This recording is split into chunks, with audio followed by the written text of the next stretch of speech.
আজ আমরা এই ২০২৫ সালের দ্বিতীয় ব্যাচ হিসেবে ১২তম ব্যাচের উদ্বোধনী অনুষ্ঠান ঘোষণা করছি এবং এই উদ্বোধনী অনুষ্ঠান আমরা শুরু করতে যাচ্ছি পবিত্র কুরআন তেলাওয়াতের মাধ্যমে।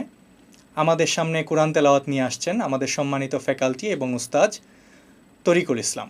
আসসালামু আলাইকুম ওয়া রাহমাতুল্লাহি ওয়া বারাকাতুহু।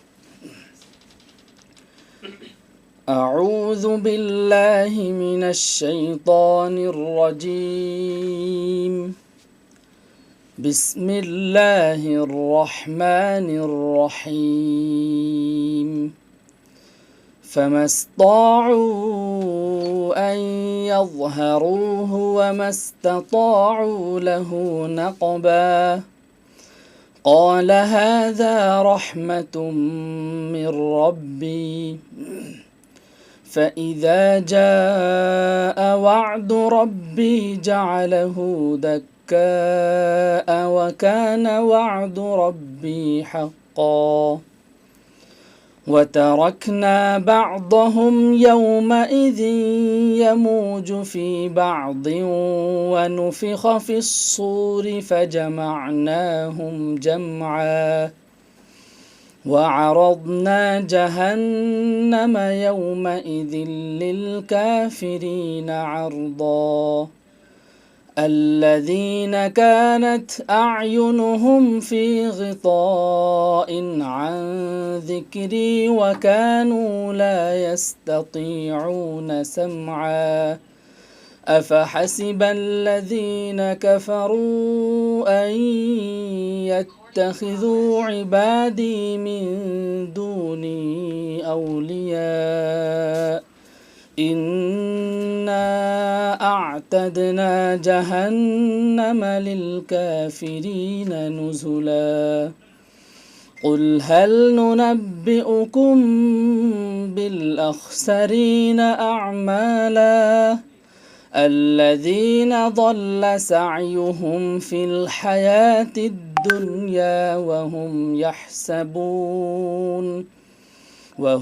يحسبون أنهم يحسنون صنعا. صدق الله العظيم. শুকরিয়া, আলহামদুলিল্লাহ তরিকুল উস্তাদকে আমাদেরকে সুন্দর একটি কোরআন তেলাওয়াত শোনানোর জন্য। আপনারা সবাই জেনে থাকবেন তারবিয়া অনলাইন মাদ্রাসা শুরু হয়েছিল একটি মহৎ উদ্দেশ্য নিয়ে এবং এর উদ্দেশ্য ছিল ঘরে ঘরে ইসলামকে পৌঁছে দেয়া, যাতে সহজেই মানুষ অনলাইন ভিত্তিক একটি ইসলামী পরিবেশে পড়াশোনা করতে পারে। তো সেই লক্ষ্য উদ্দেশ্য নিয়ে তারবিয়া অনলাইন মাদ্রাসা সেই 2020 সাল থেকে শুরু করে আজ পর্যন্ত আমরা অসংখ্য অগণিত স্টুডেন্টদেরকে ঘরে ঘরে ইসলাম শিক্ষার যেই প্রসার সেটা করতে পারছি এবং করার জন্য চেষ্টা করছি। আপনাদের কাছে দোয়া কামনা করছি। এই পর্যায়ে আমাদের উদ্বোধনী বক্তব্য আমাদের প্রতিষ্ঠানের ভিশন মিশন নিয়ে কথা বলতে আসছেন আমাদের প্রতিষ্ঠানের সম্মানিত উস্তাদ আব্দুল্লাহ আল মামুন। আসসালামু আলাইকুম ওয়া রাহমাতুল্লাহি ওয়া বারাকাতুহু। আলহামদুলিল্লাহি রাব্বিল আলামিন ওয়াসসালাতু ওয়াসসালামু আলা মান লা নাবিয়্যা বা'দা। প্রথমেই আপনাদেরকে একটা গল্প বলি। এক রাজ্যে একটা রাজপুত্র জন্ম নিয়েছে, কিন্তু সমস্যা হলো সেই রাজ্যের রাজপুত্রের দুইটা কানই নেই। তো এই কারণে রাজা কী করলেন, একটা নিয়ম চালু করলেন যে এই রাজ্যের কাউকেই কান রাখা যাবে না, সবাই কান কেটে ফেলতে হবে। তার সেই জারি করা নিয়ম অনুযায়ী প্রত্যেকে তাদের কান কেটে ফেললো এবং নতুন যেই সন্তানরা জন্মগ্রহণ করলো তাদেরও কান কেটে দেওয়া হলো। কিন্তু সমস্যা হলো, একজন ব্যক্তি খুবই সচেতন ছিলেন, তিনি কি করলেন, তার সন্তানের কান কাটলেন না। পরবর্তীতে বহু বছর পার হলো এবং ওই এলাকার ওই রাজ্যের প্রত্যেকটা মানুষ মনে করতে লাগলো এই রুল যেটা করা হয়েছে এটাই আমাদের রুলের, এটাই আমাদের স্কেল, এবং তারা এটা ভাবতে লাগলো যে এটাই স্ট্যান্ডার্ড। তো এটাকে ধরে নিয়ে যখন ওই যেই সচেতন ব্যক্তিটির ছেলেটার দুইটা কানই ছিল, সে যখন বাইরে বেরোলো তখন সমাজের লোকেরা তাকে সমালোচনা করতে লাগলো, তাকে বিরক্ত করতে লাগলো। তারা বলতে লাগলো, ওই দেখো যাচ্ছে দুই কানওয়ালা। মানে কান থাকাটাই সেই সমাজের জন্য একটা দোষণীয় হয়ে উঠল। আসলে বিষয়টা হচ্ছে এরকম, যেমন আমাদের বর্তমান জামানায়, বর্তমান দুনিয়াতে আমরা কুচক্রী মহলের তৈরি করা কিছু অনাচারগুলোকে আমাদের জীবনের স্ট্যান্ডার্ড বানিয়ে নিয়েছি, আমাদের জীবনের স্কেল রুলার বানিয়ে নিয়েছি। আমরা সেই স্কেল দিয়ে আমাদের জীবনে প্রত্যেকটা ঘটনাকে মাপি, আমরা সেই স্ট্যান্ডার্ড দিয়ে আমাদের জীবনের ঘটনাগুলোকে মাপার চেষ্টা করি, যার কারণে দেখা যায় যে আমাদের জীবনের সাথে সেই স্ট্যান্ডার্ডের না মিললেই আমরা হচ্ছে সেই জীবনটাকেই একটা জীবনটাকে আমরা সেটা পছন্দ করছি না, মানে সেই স্ট্যান্ডার্ডটাকে আমরা ধরে রেখেছি। তো বর্তমান সময়টাতেও তেমনটাই ঘটছে। তো আজ থেকে 1000 বছর আগে আমাদের নবী মুহাম্মদ সাল্লাল্লাহু আলাইহি ওয়াসাল্লাম একটা বিধান জারি করেছিলেন। এটা সব সময়ের জন্য না, পার্টিকুলার সেই একটা সময়ের জন্য। আল্লাহ রাসূল সাল্লাল্লাহু আলাইহি ওয়াসাল্লাম বলেছিলেন যে কুকুর তাড়ানোর কথা। এলাকা থেকে তিনি কুকুর তাড়িয়েছেন এবং হচ্ছে কুকুর নিধনও করেছেন।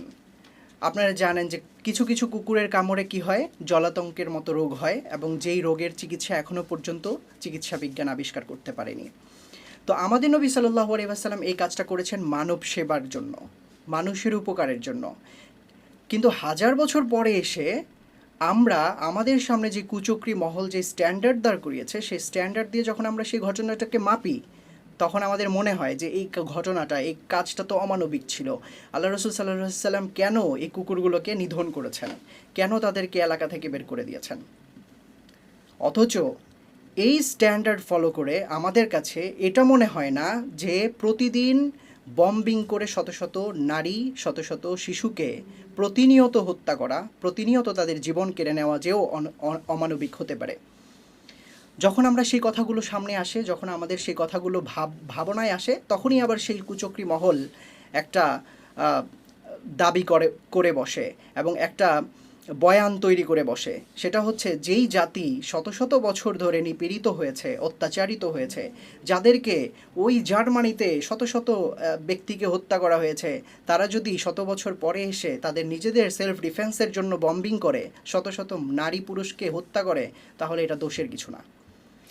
মানে আজকে দেখেন আমাদের বর্তমান সমাজে আমরা কোনটাকে স্কিল বানিয়ে ফেলেছি, আমরা কোনটাকে স্ট্যান্ডার্ড বানিয়ে ফেলেছি আমাদের জীবনের জন্য। আমরা সেই স্ট্যান্ডার্ড দিয়ে আসলে মাপতে চাই। এখন দেখেন বর্তমানে যদি কোনো ঘটনা ঘটে, আপনি স্ক্রল করতে করতে মোবাইলে দেখলেন যে একজন বয়স্ক বৃদ্ধ লোক অথবা বয়স্ক ব্যক্তির সাথে একজন কম বয়সী নারীর বিয়ে হয়েছে, তখন আপনি সেটাকে আর চোখে দেখেন। কেন দেখেন?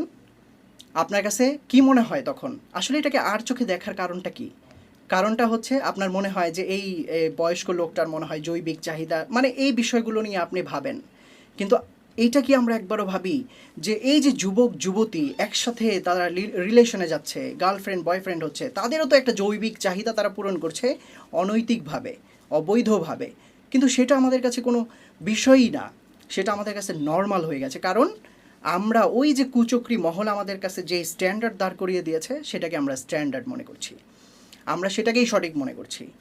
না হয় এই 1000 বছর পরে এসে, যেখানে 1000 বছর আগে মহানবী মুহাম্মদ সাল্লাল্লাহু আলাইহি ওয়াসাল্লাম আয়েশা রাদিয়াল্লাহু তাআলা আনহাকে বিবাহ করেছেন, এই বিষয়টা নিয়ে তৎকালীন অবিশ্বাসী ব্যক্তিরা পর্যন্ত কোনো কথা বলেনি, তারা এটাকে দোষারোপ করেনি। কিন্তু 1000 বছর পরে এসে এই যে স্ট্যান্ডার্ড, এই যে স্কেল, এটা দিয়ে যে আপনি মাপছেন ইসলামকে, আপনার কাছে মনে হচ্ছে কি ব্যাপার? আল্লাহ রসুল সাল্লাল্লাহু আলাইহি ওয়াসাল্লাম আয়েশা রাদিয়াল্লাহু তাআলা আনহাকে বিবাহ করলেন। আল্লাহ রসুল সাল্লাল্লাহু আলাইহি ওয়াসাল্লামের বয়স তো বেশি ছিল, আয়েশা রাদিয়াল্লাহু তাআলা আনহার বয়স তো কম ছিল। যখন আমাদের যুবক যুবতী ভাই বোনদের সামনে এই ধরনের প্রশ্ন করা হয়, তখন তারা কিন্তু লাজবাব হয়ে যায়, তারা প্রশ্নের উত্তর দিতে পারে না। তারা বলে যে না, এটা তো আসলেই ঠিক হয়নি, এটা তো অমানবিক হয়েছে। কেন তার কাছে এটা অমানবিক মনে হচ্ছে? কারণ তার সামনে শত শত বছর ধরে একটা স্ট্যান্ডার্ডকে স্ট্যাবলিশড করা হয়েছে, মানে সেই স্ট্যান্ডার্ড অনুযায়ী সে সব কিছুকে জাজ করে। আল্লাহ রসুল সাল্লাল্লাহু আলাইহি ওয়াসাল্লামের জীবনকে পর্যন্ত তারা এইভাবে সেই স্ট্যান্ডার্ড দিয়ে জাজ করে। তো আজকে পুরো জগতের, মানে পুরো বিশ্বের প্রত্যেকটা মানুষ সেই কুচক্রী মহলের একটা বলয়ের মধ্যে, একটা বৃত্তের মধ্যে আটকে গেছে। চাইলেও এই বৃত্ত থেকে খুব সহজেই বের হওয়া কিন্তু সম্ভব নয়।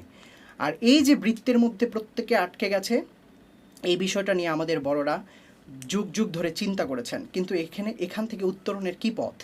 আজকে আমাদের সমাজনীতি, আমাদের অর্থনীতি, আমাদের শিক্ষা ব্যবস্থা, প্রত্যেকটা বিষয়, আমাদের রাজনীতি পর্যন্ত তাদের সেই চক্রান্তের মধ্যে আবদ্ধ হয়ে গেছে। রাজনীতিতে এই যে এক একটা দল মত, বিভিন্ন ধরনের দলমত তৈরি করেছে তারা নিজেরাই, তারা নিজেরাই বিভিন্ন দলমত তৈরি করেছে যাতে পুরো মানুষ ইউনিটি বজায় রাখতে না পারে। প্রত্যেকে যেন আলাদা আলাদা বিশ্বাসী হয়, আলাদা আলাদা হয়ে যায়। অর্থনীতিতে তাদের এরকম অবদান রয়েছে। অর্থনীতি তাদের দ্বারা তাদের ছাড়া আমরা কল্পনা করতে পারি না। আমরা বলি যে তাদের অর্থনীতি ছাড়া আমরা ইসলামী অর্থনীতি, মানে ইসলামী যে অর্থনীতি আছে এবং তাদের যে এই যে ফ্যাসিবাদী জিনিস বা রাজনীতি এবং তাদের যেই অর্থনীতিগুলো আছে, সুদভিত্তিক অর্থনীতি, এটা ছাড়াও যে আমাদের চমৎকার অর্থনীতি এবং রাজনীতি আছে সেই বিষয়টা আমাদের মাথায় আসে না। কারণ হচ্ছে আমরা তো স্ট্যান্ডার্ড ধরেই নিয়েছি তাদেরকে। বিশ্বের কেউই হচ্ছে তাদের এই বলয় থেকে বের হতে পারছে না, যেহেতু এই বলয়টা তৈরি হয়েছে শত শত বছর ধরে। একদিনে দুদিনে এই বলয় থেকে বের হওয়া সম্ভব নয়। আমাদেরকে একটা লম্বা সময় ধরে চেষ্টা করতে হবে। এর জন্য সবচাইতে গুরুত্বপূর্ণ হচ্ছে ইলম, সবচাইতে গুরুত্বপূর্ণ হচ্ছে জ্ঞান অর্জন করা এবং কোরআন এবং হাদিস অনুযায়ী জীবন পরিচালনা করা। আল্লাহ রসুল সাল্লাল্লাহু আলাইহি ওয়াসাল্লাম এই বিষয়টাকেই ভয় পেয়েছেন। এই জন্য তিনি বলেছেন যে জ্ঞান অর্জন করা, ইলম অর্জন করা প্রত্যেক নরনারীর উপর ফরজ। মানে এটা ফরজ করে দেওয়া হয়েছে। ফরজ বুঝেছেন? ফরজ মানে হচ্ছে যেটা পালন করতেই হবে, মানে এটা করতেই হবে, জ্ঞান অর্জন করতেই হবে। আজকে আমরা জ্ঞান অর্জন না করার কারণে আমাদেরকে তাদের জ্ঞান চাপিয়ে দেওয়া হচ্ছে। তারপরেও এটা বানোয়াট একটা জ্ঞান। এই জ্ঞানে কিন্তু তারাও বিশ্বাসী না। তারপরেও আমরা আমাদের এই একাডেমিক সিস্টেম, আমাদের এই শিক্ষা নীতিগুলোকে তাদের মতো করেই সাজিয়েছি। আজকে আমাদের যোগ্যতা মাপা হয় তাদের স্ট্যান্ডার্ড দিয়ে। তাদের স্ট্যান্ডার্ডে যদি আমি ফুলফিল করতে পারি তাহলে হচ্ছে আমি যোগ্য, আর না হয় আমি যোগ্য না। তো দুনিয়াটা আজকে এই পর্যায়ে চলে গেছে। তো এখান থেকে বের হতে হলে আমাদেরকে অবশ্যই প্রচেষ্টা করতে হবে। আজকে আপনাদেরকে আমি সাধুবাদ জানাচ্ছি যে আপনারা ইলমের সাথে জড়িত আছেন, যুক্ত হয়েছেন, এনরোল হয়েছেন, এবং এই যে এই বিষয়টাকে সামনে রেখে কিন্তু প্রফেসর মুখতার আহমেদ স্যার দীর্ঘদিন চেষ্টা করে পরিকল্পনা করেছেন। তিনি একটা প্রতিষ্ঠান দাঁড় করিয়েছেন, তারবিয়া অনলাইন মাদ্রাসা। তারবিয়া অনলাইন মাদ্রাসার মাধ্যমে কি হবে, যে ওই যে শিক্ষা ব্যবস্থা যেটা এখন শত শত বছর ধরে তৈরি হয়েছে সেটাকে একদিনে তো আমরা ছুঁড়ে ফেলতে পারবো না। আমাদেরকে আস্তে আস্তে করে সেই বিষয়গুলোর ক্ষতিকর দিকগুলো চিনতে হবে, জানতে হবে, নিজেকে গঠন করতে হবে। এই জন্য মাদ্রাসায়ও যেহেতু ভর্তি হওয়া যাচ্ছে না, এই জন্য কী করতে হবে, আস্তে আস্তে করে আমাদের সেই জ্ঞানগুলো অর্জন করতে হবে। আপনারা কাজের ফাঁকে ফাঁকে অনেকে আছেন জ্ঞান অর্জন করছেন, আবার অনেক ছোট বাচ্চারাও আছেন এখানে যুক্ত আছেন, তারাও জ্ঞান অর্জন করছেন। এটা সব সময় আমাদেরকে অভিভূত করে, আমাদেরকে আনন্দিত করে। আপনাদের এই প্রচেষ্টা, আপনাদের এই আগ্রহ আমাদেরকে অনেক আনন্দিত করে। আচ্ছা, তো যেটা বললাম যে সাধারণ মানুষ তো তাদের বলয়ের মধ্যে আটকে গেছেই। আপনি কি মনে করেন মুসলিম যুবতীরাও আটকে গেছে? মাদ্রাসায় যারা পড়াশোনা করে, যারা মাদ্রাসায় পড়াশোনা করে একটা সময়ে ডিগ্রি অর্জন করে, হায়ার ডিগ্রি অর্জন করেছে, এমন ব্যক্তিরা কি তাদের বলয়ে আটকে যায় নাই? আপনি যদি না বলেন তাহলে আপনার উত্তর ভুল হবে। তারাও আটকে গেছে। আজকে আপনি স্ক্রল করেন, দেখবেন আপনার সামনে কয়েক ডজন চলে আসবে যারা আগে মাদ্রাসায় পড়েছে, যারা আলেম হয়েছে, তারা হাফেজ এবং কোরআনের তাফসির তারা পড়েছে, তারা হাদিসের ব্যাখ্যা পড়েছে। হাদিসের ব্যাখ্যা, কোরআনের তাফসির পড়ার পরে তারা এখন বলছে যে কোরআনে এই বিষয়টা ভুল আছে, এটা অমানবিক আছে। হাদিসে আল্লাহ রসুল সাল্লাল্লাহু আলাইহি ওয়াসাল্লাম যে কাজটা করেছেন এটা অমানবিক ছিল। কেন তাদের কাছে এটা অমানবিক মনে হচ্ছে? কারণ তারা পরিপূর্ণভাবে ওই কুচক্রী মহলের বলয়ের ভিতরে চলে গেছে। আমি বারবার কুচক্রী মহল বলছি, তাদের নামটা বলছি না। কারণ হচ্ছে আমি তাদের নাম বললে চাকরি থাকবে না এমন না বিষয়টা। আমি তাদের নাম বললে আপনাদের মনে হবে কী ব্যাপার, সব সময় সব হুজুররাই খালি তাদের নামই বলে, মানে তাদেরই দোষ, সব ঘুরে ফিরে তাদের দোষ। আসলে আপনি যদি ইতিহাস ঘেঁটে দেখেন, ঘুরে ফিরে তাদেরই দোষ। শত শত বছরের, হাজার হাজার বছরের ইতিহাস প্রমাণ করে তারাই সেই কুচক্রী মহল, এবং তারা পুরো গোটা জগতের পুরা বিশ্বের মানুষকে কন্ট্রোল করছে, পুরো বিশ্বের মানুষকে একটা বলয়ে ঢুকিয়ে ফেলেছে। এই বলয় ভেঙে, এই বলয় ছিন্ন করে বের হয়ে আসতে হবে। এখন ছোটদের জন্য কিছু একটা কথা আমার বলা উচিত। আমার এখানে অনেক স্টুডেন্ট আছো, তোমরা আমরা যদি এই যে ইলম অর্জন করে, জ্ঞান অর্জন করে যদি আমরা কি করতে পারি, তাকওয়া নিয়ে, আল্লাহ তাআলার ভয় নিয়ে, মহান আল্লাহ তাআলার প্রতি পরিপূর্ণ বিশ্বাস এবং আমাদের নবী মুহাম্মদ সাল্লাল্লাহু আলাইহি ওয়াসাল্লামের প্রতি পরিপূর্ণ বিশ্বাস, আস্থা নিয়ে মহান আল্লাহর সাথে সাক্ষাৎ করতে পারি, তাহলে তোমরা সেখানে গিয়ে দেখবে যে আমাদের প্রত্যেকের জন্য আল্লাহ তাআলা এক একটা জান্নাত তৈরি করে রেখেছেন। এবং এক একটা জান্নাতের এলিমেন্টসগুলা বিষয়বস্তু মানে ভিতরে যা যা আছে সব কিছু অনেক একেবারেই এটা আমরা যেটা চোখে দেখিনি এবং কল্পনাও করিনি এরকম। আর আরও একটা বিষয় তোমরা নোটিস করবা, সেটা হচ্ছে যে একজনের জান্নাতের যে এলিমেন্টসগুলো আছে আরেকজনের জান্নাতের এলিমেন্টসগুলো হচ্ছে তার চাইতে আরও বেশি কাস্টমাইজড, আরও বেশি উন্নত, আরও বেশি চমৎকার। মানে এই কাস্টমাইজড কেন, মানে একজনের জান্নাতের এলিমেন্টসগুলো থেকে আরেকজনের জান্নাতের এলিমেন্টসগুলো বেশি কাস্টমাইজড হয় কিসের ভিত্তিতে?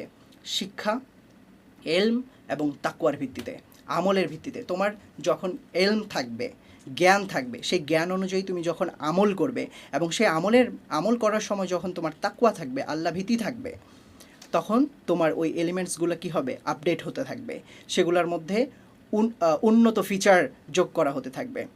আশা করছি আমরা সবাই ইনশাআল্লাহ মহান আল্লাহর সাথে সাক্ষাৎ করব আমাদের পরিপূর্ণ ঈমান এবং আমল নিয়ে, ইখলাসের সাথে।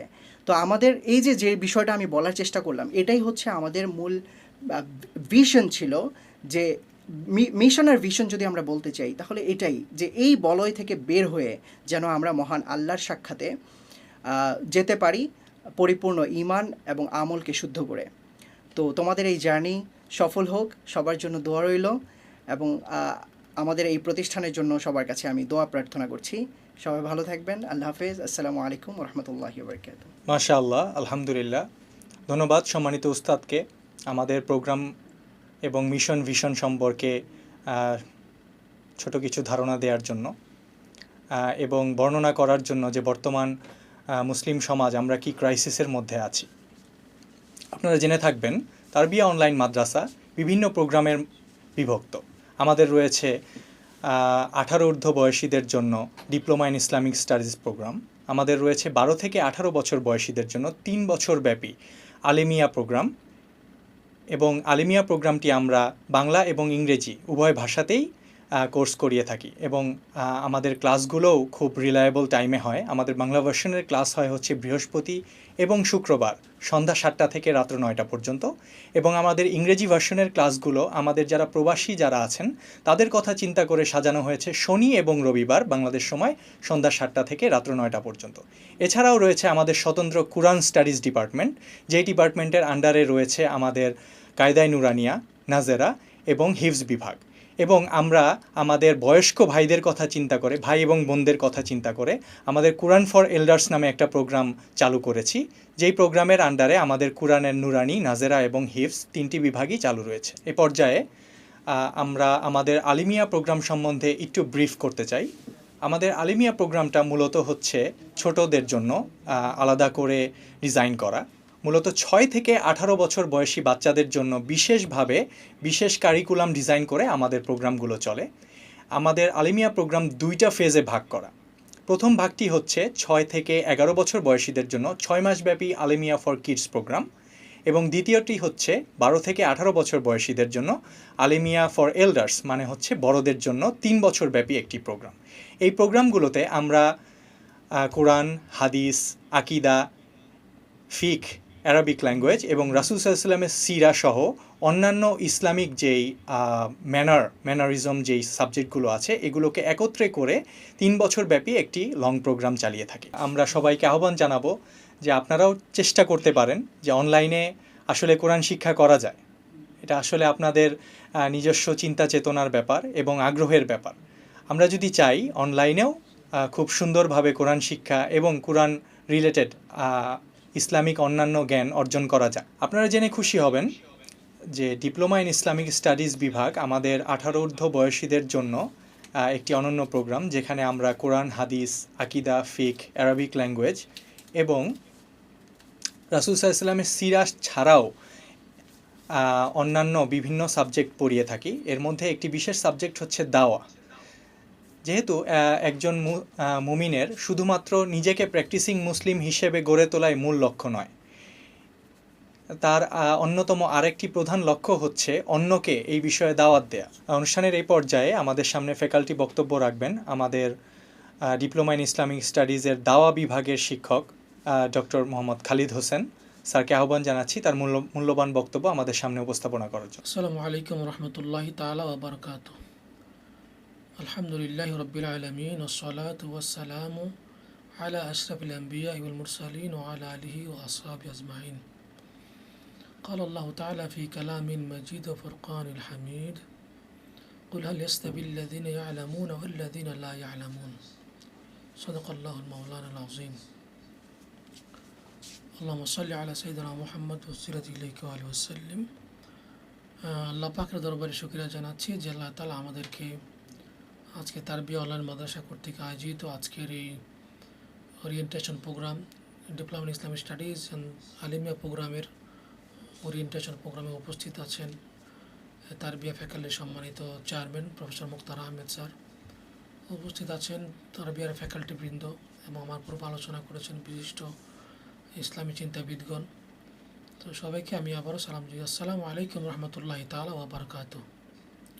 আল্লাহ পাকের দরবারে শুকরিয়া জানাচ্ছি যে আল্লাহ তাআলা আমাদেরকে দিন শেখার জন্য তৌফিক দান করেছেন। তারবিয়া অনলাইন আজকে যে ওরিয়েন্টেশন প্রোগ্রাম আমরা করছি, আমরা যে নিয়ত করছি যে আল্লাহ পাকের দিন আমরা শিখব, এটা যে কত বড় নিয়ামত সেটা আসলে আমরা কল্পনা করতে পারছি না। আল্লাহ রাব্বুল আলামিন এই বিশ্ব জগতে যত মানুষদেরকে যা কিছু দিয়েছেন, যত নিয়ামত দিয়েছেন, সব থেকে বেশি কল্যাণকর যে জিনিসটা তার নাম হচ্ছে দিন। এই দিন যাকে আল্লাহ পাক দিয়েছেন তাকে সমস্ত কল্যাণ দান করেছেন। আমি একটা গল্প দিয়ে শুরু করছি, গল্প না সত্য কথাই। রাসূল পাক সাল্লাল্লাহু আলাইহি সাল্লামের সময় হযরত আবু হুরায়রা রাদিয়াল্লাহু তাআলা আনহু তিনি একদিন বাজারে যাচ্ছিলেন। তো বাজারে গিয়ে দেখলেন মানুষেরা বিভিন্ন ধরনের কাজ করছে, কেউ ব্যস্ত বিক্রিতে, কেউ কেনায়, কেউ গল্প আড্ডাখানায়, বিভিন্ন ধরনের মানুষ তিনি দেখলেন। তিনি হঠাৎ করে ডাক দিলেন, এই লোকেরা, তোমাদের কি হলো? কোন জিনিস তোমাদের গাফেল করে দিল? লোকজন হযরত আবু হুরায়রা দিয়ে তাকিয়ে বলল, কি হয়েছে আবু হুরায়রা? তোমরা কি বুঝতে পারো না যে তোমরা বাজারে সময় নষ্ট করছো, অথচ তোমাদের পাশাপাশি এক জায়গায় নবুয়তের মেরাজ বন্টন করা হচ্ছে। তোমরা কেন সময় নষ্ট করছো, গাফেল হয়ে রয়েছ?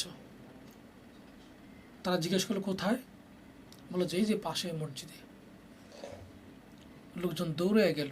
হযরত আবু হুরায়রা দাঁড়িয়েছিলেন, তিনি অবস্থা অবজার্ভ করছিলেন। কিছুক্ষণ পরে লোকগুলো আবার ফিরে আসলো ওই জায়গায়। আবু হুরায়রাকে বলল, আবু হুরায়রা, কই মেরাজ বন্টন হচ্ছে? আমরা তো কিছু দেখলাম না। হযরত আবু হুরায়রা বললেন, তোমরা কোথায় গিয়েছিলে? বলো যে মসজিদে গেলাম। কি দেখতে পেলে? তারা বলল যে আমরা দেখতে পেয়েছি মসজিদে কিছু লোক নামাজ আদায় করছে, কেউ কোরআন তিলাওয়াত করছে, আর কিছু লোক একসাথে বসে ইসলামের হালাল এবং হারামের বিধান নিয়ে ইলমের চর্চা করছে। সম্পদ বন্টন কোথায়? হযরত আবু হুরায়রা বললেন, তোমাদের জন্য আফসোস, এটি হচ্ছে নবুয়তের মিরাস, হালাল এবং হারামের নলেজের মিরাস, যেটা আম্বিয়া আলাইহিস সালামদেরকে আল্লাহ পাক দান করেছেন, দ্বীনের ইলম।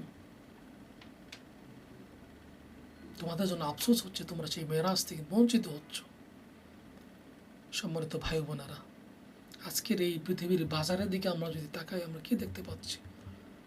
আমাদের সামনে যে মানুষগুলা দুনিয়ার বিভিন্ন রকম কাজে ব্যস্ত, গল্প গুজবে, আড্ডাখানায়, ফেসবুক, ইউটিউব, চ্যাটিং, বিভিন্ন ধরনের মুভি দেখা, সময় কীভাবে নষ্ট হয়ে যাচ্ছে, জীবন কীভাবে ধ্বংস হয়ে যাচ্ছে, অথচ আমাদের কোনো খেয়ালই নেই। অথচ এই সুযোগে অনেক মানুষ আছেন যারা সৌভাগ্যশালী, যারা আল্লাহ পাকের দ্বীনকে অর্জন করার জন্য, নবুয়তের ইলমকে, নবুয়তের মিরাজকে অর্জন করার জন্য তারা সময় দিচ্ছে, পাগল হয়ে যাচ্ছে। প্রিয় ভাই বোনেরা, আল্লাহ পাক এর জন্য বলছেন, ইয়ারফাউল্লাহু আল্লাযীনা আমানু মিনকুম ওয়াল্লাযীনা উতুল ইলমা দারাজাত। আল্লাহ পাক দুই শ্রেণীর মানুষের ইজ্জতকে সবচেয়ে বেশি বুলন্দ করে উন্নীত করতেই থাকেন, বাড়াতেই থাকেন। এক শ্রেণী বলছেন কি, যারা ঈমানদার। দ্বিতীয় শ্রেণী হচ্ছে যাদেরকে ইলম দেওয়া হয়েছে, ওয়াল্লাযীনা উতুল ইলমা দারাজাত, যাদেরকে ইলম দেওয়া হয়েছে, তাদেরকে মর্যাদা দেওয়া হয়েছে, দরজা দেওয়া হয়েছে, বিভিন্ন ধরনের সম্মানের স্টেজ তাদের দেওয়া হয়েছে। কিন্তু এই যে সম্মানের স্তরটা আল্লাহ পাক বলছেন দেওয়া হয়েছে, সেটা কিভাবে সম্মান স্তর আল্লাহ তাদেরকে দান করেছেন, কীভাবে এলিমের দরাজাত দান করেছেন। এটা যদি একটু আমরা বুঝতে চাই তাহলে একটু দেখি রসুল আরবি সাল্লাল্লাহু আলাইহি সাল্লাম এই বিষয়টাকে ব্যাখ্যা করেছেন। তিনি একটা হাদিস বর্ণনা করেছেন যেটা অত্যন্ত গুরুত্বপূর্ণ, তাৎপর্যপূর্ণ এলিমের জন্য। হাদিসটা ইমামে তিরমিজি বর্ণনা করেছেন, সুনানে আবু দাউদে এসছে, আর অন্য হাদিসে এসছে। হযরত আবু দারদা থেকে হাদিসটা বর্ণিত। عن أبي الدرداء رضي الله تعالى عنه قال سمعت رسول الله صلى الله عليه وسلم يقول من سلك طريقا ويلتمسه فيه علما سهل الله طريقا إلى الجنة। রাসূল পাক সাল্লাল্লাহু আলাইহি ওয়াসাল্লাম বর্ণনা করছেন যে একজন জ্ঞান অর্জনকারীর মর্যাদা আল্লাহ পাক বাড়াচ্ছেন, সেটার প্রসেসটা কি তিনি এখানে বর্ণনা করেছেন। যে ইলমের দরজা লাভ করার যে স্টেজগুলো আছে এখানে, এক নম্বরে যিনি দিন অর্জন করার জন্য বের হয়ে গিয়েছেন তাকে বলা হয় সালেক। আল্লাহ পাকের মর্যাদার রেকর্ড বুকে তার নাম প্রথমে, তিনি সালেক হয়ে গেছেন, তিনি পৃথিবীর অন্যান্য মানুষ থেকে আলাদা হয়ে গেছেন। আল্লাহ যে বলেছেন কুল হাল ইয়াস্তাবিল্লাযিনা ইয়ালামুনা ওয়াল্লাযিনা লা ইয়ালামুন, যারা যাদের এলেম আছে যাদের এলেম নাই তারা কি সমান হতে পারে? আল্লাহ পাক রিটরিক কোয়েশ্চেন করেছেন। আসলে আমরা সবাই জানি না কীভাবে তারা ডিফারেন্ট, আলাদা। রাসূল পাক বলেন যারাই দিন অর্জনের জন্য মনস্থ করেছে, প্ল্যান করেছে, অলরেডি বেরিয়ে পড়েছে, আল্লাহ পাকের মর্যাদার রেকর্ড বুকে তাদের নাম প্রথমে সালেক হয়ে গেছে। আর যিনি সালেক হতে পেরেছেন তার মর্যাদা কি? রাসূল বলেন যে সাহাল আল্লাহু তরিকান ইলাল জান্নাহ, আল্লাহ পাক তাকে জান্নাতে যাওয়ার রাস্তাকে সহজ করে দিয়েছেন। সুবহানাল্লাহ। আচ্ছা, দ্বিতীয় নম্বরের মর্যাদার স্তর কি? সেটা হলো রাসূল বলেন সেই সালেক যখন দিনের অর্জনের জন্য নেমে যায়, চেষ্টা করছে, তখন আল্লাহ পাকের ইজ্জতের সম্মানের রেকর্ড বুকে তার নাম হচ্ছে তালেবুল ইলম। সে তালেবুল ইলম হয়ে যায়। সে তালেবুল ইলমের মর্যাদা কি? রাসূল পাক সাল্লাল্লাহু আলাইহি সাল্লাম বলেছেন যে ইন্নাল মালাইকাতা লাতাদাউ আজনিহাতাহা রিদান লিতালিবিল ইলম। রাসূল বলেন যখন একটা লোক সালেক থেকে তালেবে ইলম হয়ে যায় তার মর্যাদা আরও উপরে ওঠে। কীরকম? যেন দুনিয়ার সমস্ত ফেরেশতা কুল তাদের রহমতের পাখাসমূহ সেই তালেবে ইলমের কদমের মধ্যে নিচে নামিয়ে দেয়। সুবহানাল্লাহ। সেই ফেরেশতাদের রহমতের চাদরের মধ্যে, তাই সেই আজনিহা তাদের পাখার অন্তরে, পাখার ভিতরে তারা সেই সেফ থাকে, সিকিউর থাকে, নিরাপদ আল্লাহ পাক তাদেরকে রাখেন। দেশ বিদেশে যেখানে যাক, দিনের জন্য যারা যাচ্ছে তাদেরকে আল্লাহ পাকের রহমতে ফেরেশতা দিয়ে তাদেরকে প্রোটেকশন দান করেন। সুবহানাল্লাহ। দ্বিতীয় নম্বর স্তর। দ্বিতীয় স্তর থেকে সে যখন তৃতীয় স্তরে উঠে ইলম অর্জন করতে করতে একটা পর্যায়ে মাহের হয়, সে যখন আলেম হয়ে যায়, রাসূল আরবি সাল্লাল্লাহু আলাইহি সাল্লাম বলেছেন আলেমের মর্যাদা কি? 4টা মর্যাদা মুহাম্মদ আরবি বর্ণনা করেছেন। সুবহানাল্লাহ। এক নম্বরে মর্যাদা কি? রাসূল পাক সাল্লাল্লাহু আলাইহি সাল্লাম বলেছেন ওয়াইনাল আলিম লা ইস্তাগফিরু লাহু মান ফিস সামাওয়াতি ওয়া মা ফিল আরদ হাত্তা আল হিতানু ফি জাওফিল বাহর জাওফিল মা। রাসূল পাক বলেন সে যখন আলেম হয়ে যায়, সে আলেমের মর্যাদা এত বেশি বেড়ে যায়, এত পর্যায়ে উন্নীত হয় যে আকাশে যা আছে মাংফিস সামাওয়াতি ওয়া মাফিল আরদ, জমিনে যা কিছু আছে, এমনকি সমুদ্রের অতল গহীন যে মাছগুলা পর্যন্ত আছে, সেই মাছগুলা পর্যন্ত সে আলেমের জন্য দোয়া করতে থাকে। সুবহানাল্লাহ। তাদের মাগফিরাত কামনাকারী হয়ে যায় একজন আলেমের জন্য। এক নম্বরের পুরস্কার। দ্বিতীয় নম্বরের পুরস্কার কি? রাসূল আরবি সাল্লাল্লাহু আলাইহি সাল্লাম বলেন আল ফাদলুল আলিমি আলাল আবিদি কা ফাদলিল কামারি আলা সাইরিল কাওয়াকিব। রাসূল বলেন একজন আলেমের মর্যাদা কি? যেমন একজন আবেদের চাইতে একজন আলেম মর্যাদা এতটুকু উপরে উঠে, যেমন আকাশের মধ্যে অসংখ্য কোটি বিলিয়ন বিলিয়ন ট্রিলিয়ন তারকারাজির মধ্যে পূর্ণিমার চাঁদের যে মর্যাদা, এতটুকু মর্যাদা লাভ করে একজন আলেম। সুবহানাল্লাহ বিহামদি। আর কি মর্যাদা? 3 নম্বরের মর্যাদা হলো রাসূল আরবি সাল্লাল্লাহু আলাইহি সাল্লাম বলেছেন যে আল উলামা ওয়ারাসাতুল আম্বিয়া। সুবহানাল্লাহ। একজন আলেম তিনি নবীর ওয়ারিস হিসাবে আল্লাহ পাকের সম্মানের রেকর্ড বুকে নাম উঠে ফেলেন। ওরাসাতুল আম্বিয়া, নবীর ওয়ারিস, নবীর উত্তরাধিকারী। আমরা তো উত্তরাধিকারী বলতেই বুঝি যে হয়তো টাকা পয়সার মালিক, অথবা সম্পদের মালিকানা লাভ করবে, অথবা যেই স্বর্ণ যেগুলো রেখে গেছে এগুলোর মালিকানা লাভ করবে। কিন্তু রসুল পাক সাল্লাল্লাহু আলাইহি সাল্লাম বলেন না, তারা সেরকম ওয়ারিস না। তারা কীরকম ওয়ারিস? তিনি বলেছেন ওয়াইনাল আম্বিয়া লাম ইউরিসু দিনারান ওয়ালা দিরহামান ওয়ালাকিন ইউরিসু ইলমান। নবীরা কোনো ধরনের টাকা পয়সা, দেরহাম, দিনার কিছুই রেখে যান না, এটা কেউ ওয়ারিস লাভ করে না। আম্বিয়া আলাইহিস সালাম রেখেছেন নবুয়তের এলেমের সেই ওয়ারিস, নবুয়তের এলেমের সমুদ্র, বিশ্ববাসীর হেদায়েতের জন্য, বিশ্ববাসীর মুক্তির জন্য যে ওয়াহির যে এলেমের মহাসমুদ্র আম্বিয়া আলাইহিস সালাম রেখে গিয়েছেন। আর সেই এলেমটা যারা অর্জন করেছে, ফামান আখাযাহু, যারা এই নবুয়তের এলেমকে, এই মেরাজকে যারা লাভ করেছেন, আখাযাহু মিন হাযিন ওয়াফির, রাসূল বলেছেন 4 নম্বরের যে মর্যাদা, গোটা পৃথিবীর সমস্ত কল্যাণের বারাকা, সমস্ত কল্যাণ লাভ করার মালিকানা সে আলেম হয়ে যায়। সুবহানাল্লাহি বিহামদি। সম্মানিত উপস্থিতি, এর কত গুরুত্বপূর্ণ একটা বিষয়, একজন আলেমের কত মর্যাদা, কত সম্মান। এবং আহমদ রহমতুল্লাহ আলাইহি বলছেন যে এলেমের গুরুত্ব কীরকম, একজন মানুষ খাবার এবং পানীয় যতটুকু গুরুত্ব, তার থেকে বেশি গুরুত্বপূর্ণ হচ্ছে এলেম অর্জন করা। কারণ একজন মানুষ 3 বেলা খায় বা পানি পান করে, কিন্তু একজন মানুষ এলেমটা, তার প্রত্যেকটা নিঃশ্বাসের সাথে এলেম জড়িত। সে কীভাবে খাবে সেজন্য এলেম দরকার, কীভাবে সে রাস্তায় হাঁটবে সেজন্য এলেম দরকার, কীভাবে সে গাড়ি চালাবে এলেম দরকার, কীভাবে সে কথা বলবে সেজন্য এলেম দরকার, কীভাবে সে শুবে এই জন্য এলেম দরকার, কীভাবে কথা বলে মানুষের সাথে মুআমালাত কীভাবে করে, মুআশারাত কীভাবে করবে, প্রত্যেকটা ইচ অ্যান্ড এভরি মুভমেন্ট সেখানে এলেম দরকার। সুন্নত নবী রসুল পাকের সুন্নাহকে অনুসরণ যদি সে করতে চায়, ইবাদত লাভ করতে চায়, তাহলে সেখানে এলেমের দরকার। একজন নামাজি তার নামাজ তো পরিপূর্ণ আদায় করতে পারবে না যদি তার নামাজ সম্পর্কে এলেম না থাকে। একজন হজকারী তার হজ পরিপূর্ণ আদায় করতে পারবে না যদি হজ বিষয়ক এলেম তার ভিতরে না থাকে। এবং জাকাত দানকারী যদি না জানে কোথায় জাকাতটা দিবে, তাহলে তো তার জাকাত আদায় হবে না। তাহলে ইবাদত করার আগে পূর্ব শর্ত হলো এলেম অর্জন করা। এবং আল্লাহ পাক শুধু তাই বলেন না যে ঈমান আর আগেও এলেমের কথা বলছেন। কোরআনে কারিমে আল্লাহ পাক বলছেন ফাআলাম আন্নাহু লা ইলাহা ইল্লাল্লাহ, জেনে রাখো, জেনে নাও যে আল্লাহ ছাড়া কোনো ইলাহা নাই। তো আগে এলেম অর্জন করো, তিনি কেন, কোন সত্তা। সেই এলেম অর্জন করাটাই পৃথিবীর সব থেকে বেশি গুরুত্বপূর্ণ। কিন্তু আমরা তো সেটা বুঝতেছি না, আমরা দুনিয়ার দিকে দৌড়াচ্ছি। কিন্তু দুনিয়ার এলেম তো আমাকে দুনিয়ায় যতটুকু থাকি উপকার হবে, কিন্তু কবরে গেলে সেই এলেম তো কাজে লাগবে না। একজন ইঞ্জিনিয়ার ইন্তেকাল করাবে, কবরে তার ইঞ্জিনিয়ারিং নলেজ তো কাজে আসবে না।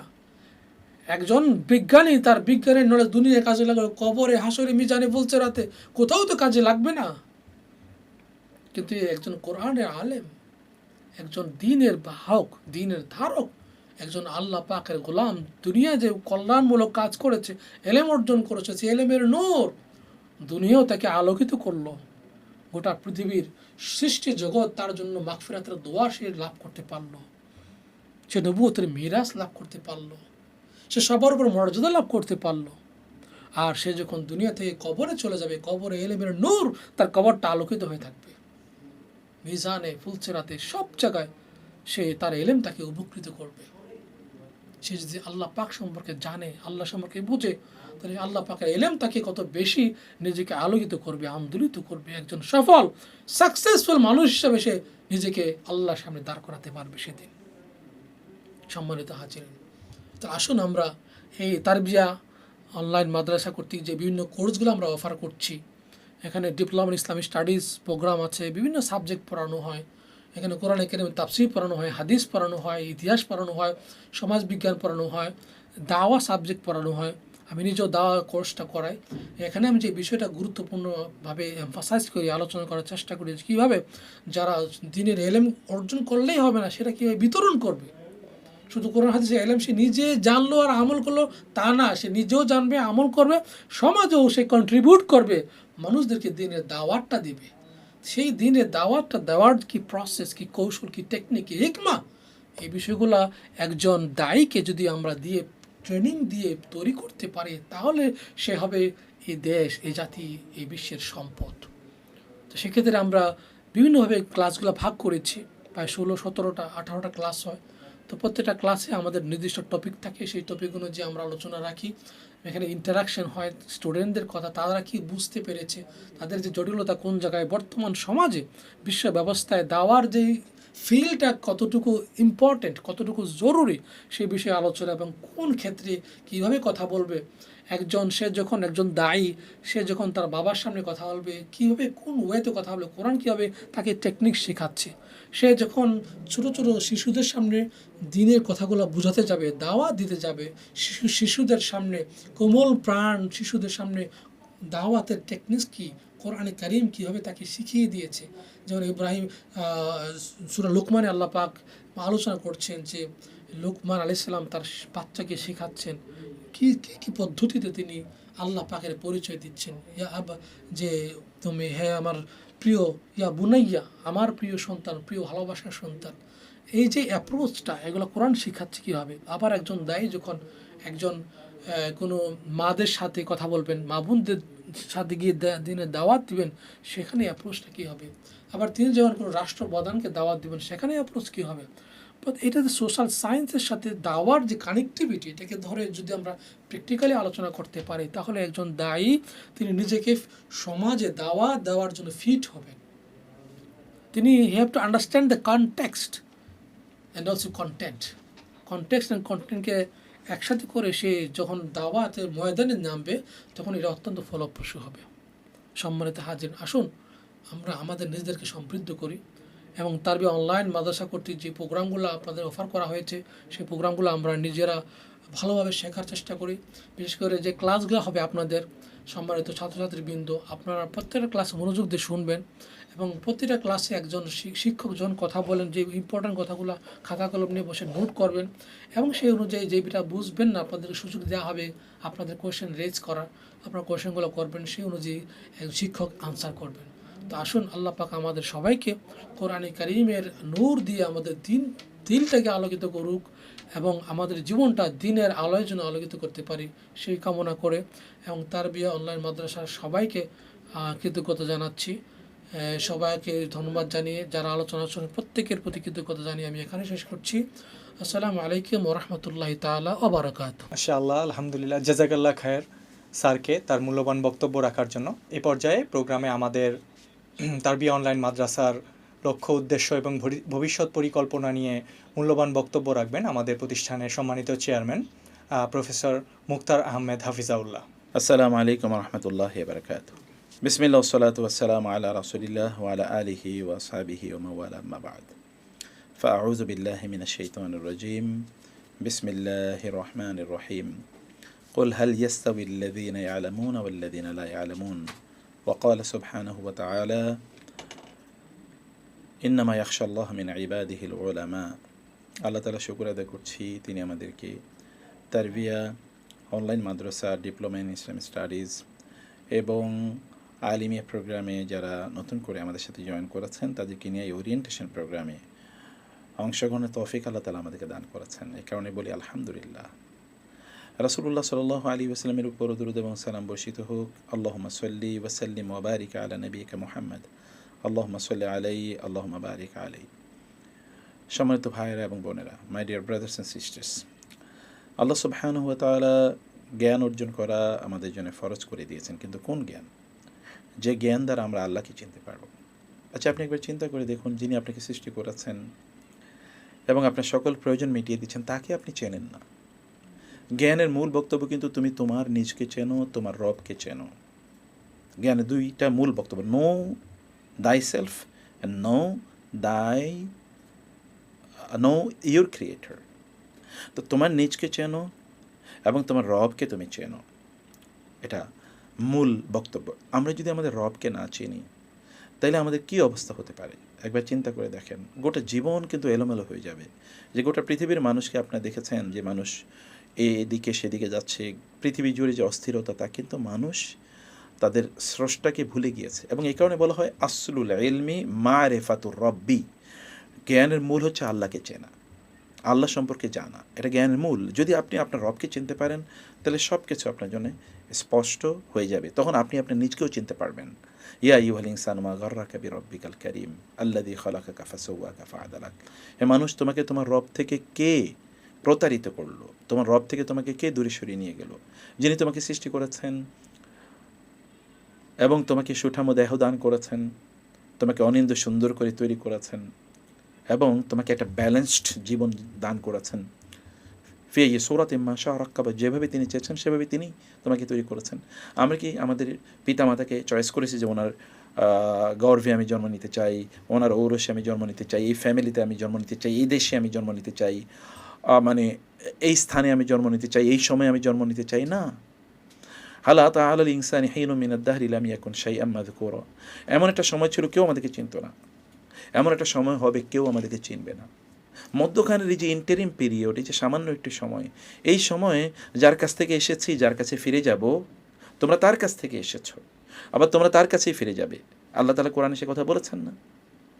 এবং মিনহা খালাকনাকুম ওয়া ফিহা নুঈদুকুম ওয়া মিনহা নুখরিজুকুম তারাতান উখরা, মাটি থেকে তোমাদেরকে বানিয়েছি, মাটিতে তোমাদেরকে নিয়ে যাব, মাটি থেকেই তোমাদেরকে আবার পুনরুত্থিত করব। তাই তো ঘটনা। তাহলে মধ্যখানে আমরা তার ব্যাপারে গাফেল থাকি কিভাবে, তাকে আমরা ভুলে যাই কীভাবে? How do we forget him? How do we spend our life just remaining, staying unmindful of him? তাকে না চিনে, তাকে না বুঝে আমরা কীভাবে জীবনযাপন করি? এ কারণে সেই সকল ব্যক্তিরা অনেক অনেক বেশি বুদ্ধিমান, জ্ঞানী, প্রজ্ঞাশীল, যে সকল ব্যক্তিরা রবকে, তাদের সৃষ্টিকর্তাকে চিনতে পেরেছে। এবং এই কারণে আমাদের জ্ঞান, ইসলামী জ্ঞানের ধারা কিন্তু কোনোভাবেই ইন্টেলিজেন্স, ম্যারিট ইত্যাদি নির্ভর না, এটা হচ্ছে রুশদ নির্ভর। রুশদ মানে হচ্ছে আপনাকে যেই জ্ঞান সঠিক পথে পরিচালনা করবে। নাহলে অনেক জ্ঞান অর্জন করেছে বলে কি সে জ্ঞান অর্জন করে জ্ঞানী ডাকাত, জ্ঞানী হত্যাকারী, জ্ঞানী লুটেরা, জ্ঞানী মিথ্যাবাদী, অথবা ধরুন জ্ঞানী ঘুষখোর, জ্ঞানী সুদখোর, জ্ঞানী আত্মীয়তার সাথে সম্পর্ক ছিন্নকারী, এরকম হচ্ছে না? প্রচুর জ্ঞান লোকদের আছে, কিন্তু এই পৃথিবী তো বিপর্যস্ত এই কথিত জ্ঞানীদের কারণে। তো ফলে জ্ঞানের একটা মূল ডাইমেনশন আছে, সেই মূল ডাইমেনশনটা হচ্ছে সৃষ্টিকর্তাকে চেনা, স্রষ্টাকে চেনা। আপনার রবকে আপনি না চিনে থাকবেন কীভাবে? কীভাবে সম্ভব যে আপনি আপনার রবকে না চিনে ঘুমাতে যান? আপনি ঘুম থেকে উঠতেই তো পারবেন কিনা আপনি তো জানেন না। এই কারণে ঘুম থেকে উঠে আমরা বললাম আলহামদুলিল্লাহিল্লাযী আহইয়ানা বা'দা মা আমাতানা ওয়া ইলাইহিন নুশুর। আমরা তার শুকর আদায় করি যিনি আমাদেরকে ঘুম থেকে জাগিয়ে তুলেছেন। আদারওয়াইজ ঘুম থেকে আমার তো জেগে ওঠার কথা না। আবার যখন ঘুমাতে যাই তখন আমরা বলি আল্লাহুম্মা বিইসমিকা আমুতু আহইয়া, আল্লাহ তোমার নামেই আমি ঘুমাতে যাচ্ছি, আমি যদি মরিও তোমার নামে মরতে চাই, বেঁচে থাকলেও তোমার নামে আমি বেঁচে থাকতে চাই, তাই না? তো সেই কারণে সে রবকে মধ্যখানে এতটুকু সময় যেন আমরা ভুলে না যাই, এটি আমাদের জন্য প্রাইম রেসপন্সিবিলিটি। আপনার রবকে আপনি চিনলে আর কিছু লাগবে না। রবে আপনাকে তখন, তিনি তো কাফের মুশরিককেও যদি খাওয়ান, তাদেরকে যদি এত সম্মান মর্যাদা দিতে পারেন, এত ক্ষমতা প্রভাব প্রতিপত্তি দিতে পারেন, তাহলে তার প্রতি আপনারা ঈমান আনার পরে আপনাদেরকে কেন দেবেন না? সে কারণে মধ্যখানে অবস্থা যেন না থাকে, আমি কাফেরদের মতোও না আবার মোমেনদের মতোও না, এরকম দোদুল্যমান অবস্থা না থেকে আমরা আল্লাহ তাআলা সম্পর্কে খুব ভালো গভীরভাবে আল্লাহকে জানা এবং চেনা আমাদের দরকার। এবং এটাই হচ্ছে ইকরা বিসমি রব্বিকাল্লাযী খালাক, তোমার রবের নামে পড়ো যিনি তোমাকে সৃষ্টি করেছেন, যিনি সৃষ্টি করেছেন। খালাকাল ইনসানা মিন আলাক, যিনি মানুষকে আলাক থেকে তৈরি করেছেন। জ্ঞানের মূল লক্ষ্য এবং উদ্দেশ্য হচ্ছে আল্লাহ সুবহানাহু ওয়া তাআলাকে চেনা। 2 নম্বর হচ্ছে আল্লাহকে চেনার মাধ্যমে নিজকে আলোকিত করা। আচ্ছা, আল্লাহ তো আলো, তাই না? আল্লাহু নূরুস সামাওয়াতি ওয়াল আরদ, আল্লাহ হচ্ছেন আসমান এবং জমিনের আলো। এবং ওয়া আশরাকাতিল আরদু বিনূরি রাব্বিহা, আল্লাহ তাআলার আলোর মাধ্যমে এই জমিন আলোকিত হয় বলে আল্লাহ তাআলা বলেছেন।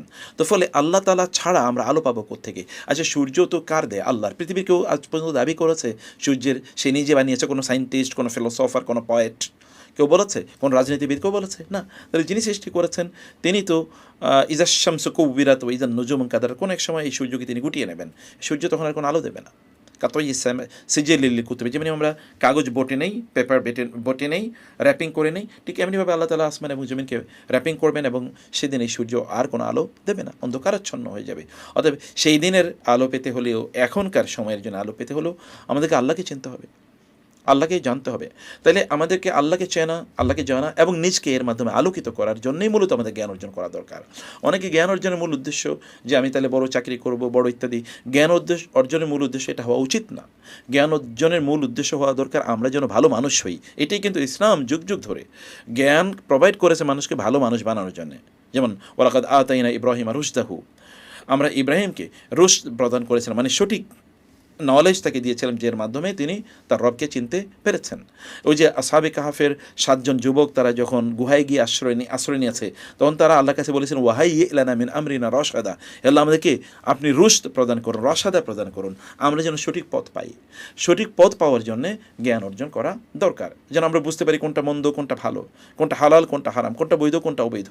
প্রতি মুহূর্তে কিন্তু আপনার এটা লাগবে, প্রত্যেকটি মুহূর্তে। আপনি যখন অফিসে চাকরি করেন তখন ওইখানকার কাজগুলোকে হালাল কি হারাম, আপনি যে ব্যবসা করছেন এটাকে হালাল কি হারাম, আপনি যদি রাজনীতি করেন তাহলে এটাকে হালাল না হারাম, আপনি যখন মানে ঘরে যখন ফ্যামিলির সাথে আচরণ করছেন, কথাবার্তা বলছেন, এগুলো কি ঠিক সঠিক পথে আছে নাকি ভুল পথে আছে, সব কিছুর জন্যে।